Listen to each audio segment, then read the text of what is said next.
Good morning, everyone, or whenever you may be watching this. It is Pastor Eric again, and it's good to come to you.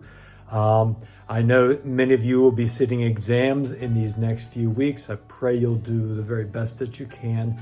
Don't worry, don't freak out. Revise, prepare, physically, mentally, all those things, and you will do well, I'm sure. I've been asked to do a collective worship this week on being an active citizen. And as I look back, actually, it's the last 2 years I was asked to do this same topic as well. And I thought I'd take a look at what we had done. And the first year was all about when the war in Ukraine had started, and we had, myself and my wife had hosted 2 Ukrainian young ladies, and turned out to be they were with us for 6 or 9 months. One of them anyway. Another one actually continued on to the States, and she is still there in the States with her host right now. So it was all about us being involved, and that's sort of a big thing. The second year was my experience in Uganda, actually heading there this week again, and to try to help out and be part of that world a little bit. As I have now been in England, believe it or not, 22 years, I've discovered that England has a whole lot of sayings, a lot of slang or slogans or things that we say that I really kind of grabbed onto. Let me give you a couple of examples. I heard someone say one time a while back, and I've kind of grabbed onto this thing. He said, I got a bit of wind in my sail now. I kind of like that. It's such a picture of a boat that's kind of, the sail is kind of flippy floppy, and it's not taking the boat anywhere, but this wind comes along, grabs that sail, and off the boat goes. And it's such a picture of the idea that, okay, now I'm motivated, now I can move on with what I'm going to do. Another one is, the pennies dropped. I've got it. And I get this picture in my mind that you put a coin in this particular slot, and it goes down and engages whatever, so you get the sweet out, you get the game or whatever it is. The penny dropped. I like that. And then another one that I heard is, we don't say these things in the States, a chin wag, having a chat with someone about your chin wagging and talking. That's such an incredible picture. Another one that I have heard, maybe not necessarily in England, but certainly before, and it really does paint a picture. It's that of the thought of a journey of 1,000 miles begins with a single step.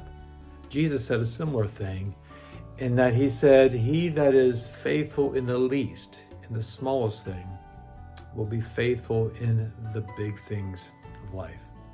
Today, I want us not to think about hosting a Ukrainian person or going to Uganda, although those are wonderful things to do. I would never discourage anyone from doing that. Well, first of all, I want you to know that you are incredibly important.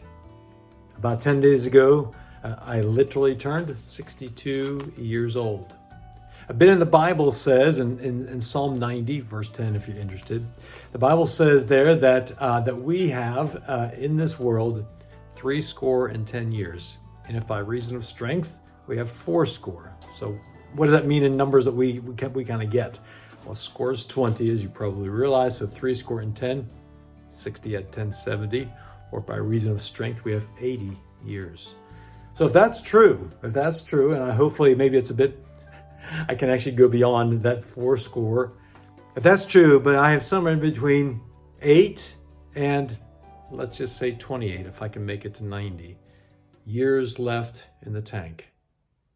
This world is yours. It's yours now. It's not yours into the future. It's yours right now. And the question is, what are you going to do about it? I found a brief article that I wanted to share with you. I clipped it out of the paper some time ago, and I've kept it on my bulletin board, and I look at it every now and again, and I'm thinking, this is important that I need to see for myself, and I want to share with you. It says this. It says, Northland College principal John Tepin has offered the following words from a judge who regularly deals with youth. Always we hear the cry from teenagers, what can I do? Where can we go? My answer to this is, go home, mow the lawn, wash the windows, learn to cook, build a raft, get a job, visit the sick, study your lessons, and after you've finished, read a book. Your town does not owe you recreational facilities. Your parents do not owe you fun. The world does not owe you a living. You owe the world something. You owe it your time, your energy, your talent, so that no one will be at war, in sickness, and lonely again. In other words, grow up. Stop being a crybaby. Get out of your dream world and develop a backbone, not a wishbone. Start behaving like a responsible person. You are important, and you are needed. It's too late to sit around and wait for someone else to do it someday. Someday is now, and that somebody is you. I know that may sound harsh, that may sound negative. It's not meant to be. It's meant to be a bit of a wake-up call for us to realize that being active citizens is all about being an active citizen now. A good question you may ask is, Eric, what do I do? If I want to be an active citizen, if I want to be involved in this world, if I want to sort of take on board that little article you just got done reading, what do I do and where do I start? And starting is so important. And that's what I want us to think about today, starting. I'm outside now at the park, right outside the Homeless Care Center. And the thing is, I can always tell. When there's a group of young people here at the park, particularly late at night. Sorry for the noise, but I just have to be outside. How do I know when a group of young people have been out here at night or in the evening? It's because there's a bunch of rubbish typically on the local floor. Now, I'm not trying to say that young people are the entire issue or even the largest part of the problem, but the number of times I've seen teenagers who have had something in their hand, I'll see them literally just throw it onto the floor.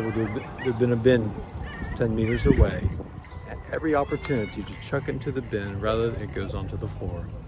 You may say, Eric, well, I don't do that. I don't do that sort of thing. Well, good, well done. Why don't you then be an influence on somebody else? We talked about being an active citizen. We talked about starting. Start small. What can you do?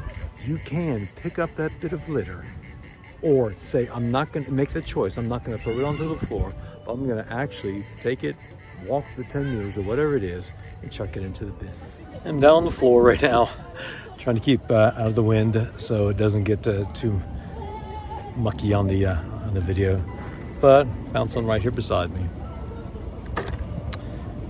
I came across a video from a couple years ago that it was a very high-level officer in the Navy. He was actually the overall commander of what's called the Navy SEALs. It's a U.S. United States sort of elite troops division responsible for all sorts of very high-level, very difficult things. It's only about a 19-minute video, and I've actually included it within the little reflection. I'd encourage you to go on, take a look at that. And if you don't want to type it all in, just look for a Navy SEAL commander or something like that, motivational speech. He talked about the process of becoming a Navy SEAL and all that he had to do.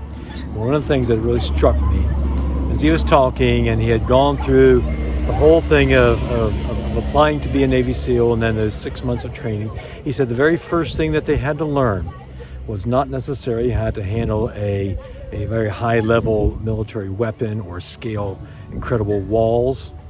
He said he had to learn to make his bed, to make it properly. He started small. And how do we change the world? What do we do? How do we become active citizens? Well, we start small. We start by taking some rubbish that may have gone on the floor and say, I'm going to make a difference today. I'm going to make a decision to be part of my community, to be an active citizen, to be a person who wants change. That's how we start.